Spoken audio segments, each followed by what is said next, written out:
When I think about Microsoft's relationship with open source, it almost comes across like a hack rom-com script. When the buttoned-up Microsoft and the freewheeling open source first bump into each other, it's like oil and water. Microsoft likes proprietary code. Open source says everything should be free. They don't actually say that just for the purposes of this promo. They can't stand each other until they were destined to fall in love. It's like You've Got Mail, except Tom Hanks starts a smear campaign to say Meg Ryan's bookstore will make books incompatible with your bookshelf, compares her to a deadly disease, tried to charge all of her customers a license fee for buying anything from her, and then they still somehow get together in the end. Microsoft is an open source company now, and that's just weird.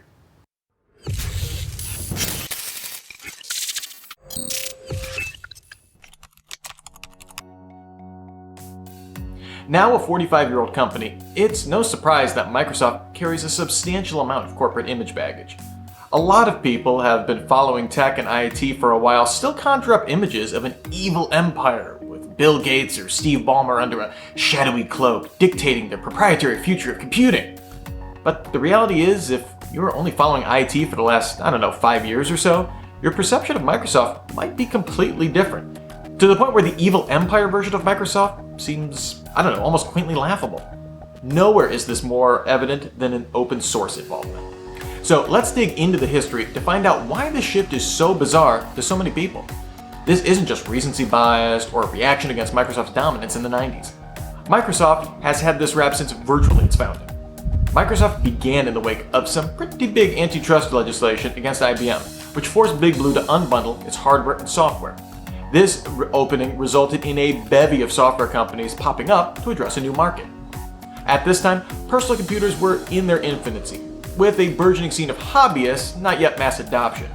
While the term open source comes to popularity in the 90s, the ideas of sharing code and freely distributing software in this scene were pretty commonly shared.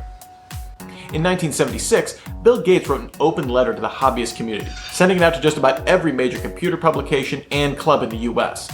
At the time, Microsoft had developed a version of BASIC for the Altair 8800.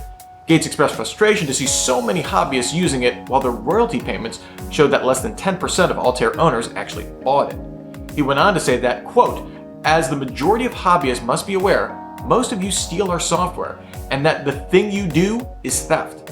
Some hobbyists pointed out that this theft by hobbyists gave Microsoft strong market share in the BASIC market, to the point that other computer manufacturers paid Microsoft to port their version of BASIC to their machines because of its popularity.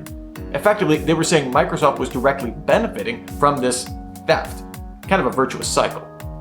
So from the start, the company was at odds with what would become formalized as the open source community. And this clearly didn't let up as the company grew to dominate the personal computing space in the 80s and 90s.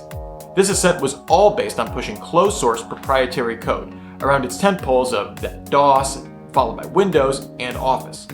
So while it was clear that Microsoft was philosophically opposed to open source, in 1998, leaked documents show that they saw it as a strategic threat as well, and were actively working against it. These Halloween papers, they leaked on Halloween, were published by open source advocate Eric Raymond, and showed that Microsoft saw free software, specifically Linux, as competitive to Windows. These documents give an insight into Microsoft's trepidation over open source like never before, and gave a new insight into the company's corporate strategy. They also showed that Microsoft actively used FUD, or fear, uncertainty, and doubt, as an explicit marketing strategy for the first time. The Halloween papers outlined how Microsoft planned to disrupt Linux ascendance in the server market, which Microsoft saw as a result of the use of open protocols. The company proposed an embrace, extend, and extinguish approach to decommoditize, it's Microsoft words, these protocols, by at first adopting open standards and then adding proprietary extensions to those standards, eventually building whole new proprietary protocols from those extensions. I wish we could say that these were unusual tactics for Microsoft at the time, but then again, you don't get to name the evil empire by playing nice. Oh, I didn't get rich by writing a lot of checks. Microsoft continued this hostility with open source and Linux specifically under Steve Ballmer in the 2000s with a particularly litigious bent. I guess if you can't beat Linux in the server space, why not get a license fee out of it? The rhetoric from Microsoft gets really nasty at this point, with Ballmer at one point comparing Linux GPL licensing terms to a cancer on intellectual property. In the mid to late 2000s, Microsoft, under General Counsel Brad Smith, started looking into trying to get Linux end users in the Fortune 500, aka giant corporations, to pay license fees for using Linux, alleging that the OS infringed on over 200 Microsoft patents. The company also saw serious patent negotiations with Linux distributors like Red Hat. Novell and Microsoft, in fact, went so far as to enter into a deal that wouldn't see Novell pay a license for using Linux, but instead would give Microsoft a portion of Linux revenue for the privilege of not suing Novell. This is why it's so weird to hear that same Brad Smith say Microsoft was on the wrong side of history when open source exploded at the beginning of the century, just last month. It's a frank admission that reflects Microsoft's current reality. Having lost, or at least not been able to dominate the server market with the Fortune 500, the company eventually saw fit to change its Windows all the things strategy. While Satya Nadella justifiably gets a lot of credit for heading this turnaround, Microsoft has been working on this for some time.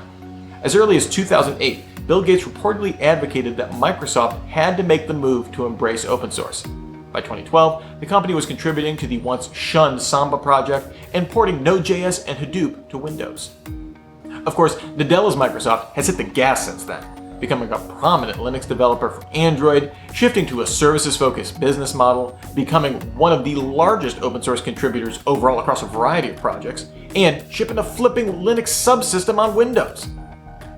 Microsoft has a long and mostly contentious relationship with open source. 3 decades of actively working against the concept of open source goes a long way to explain why a lot of people in IT, Microsoft just conjures up that image of the evil empire. That and Internet Explorer. And Vista. And while Microsoft's embrace of open source is surely self-serving, in the end, the company has managed to largely rewrite its corporate narrative when it comes to open source.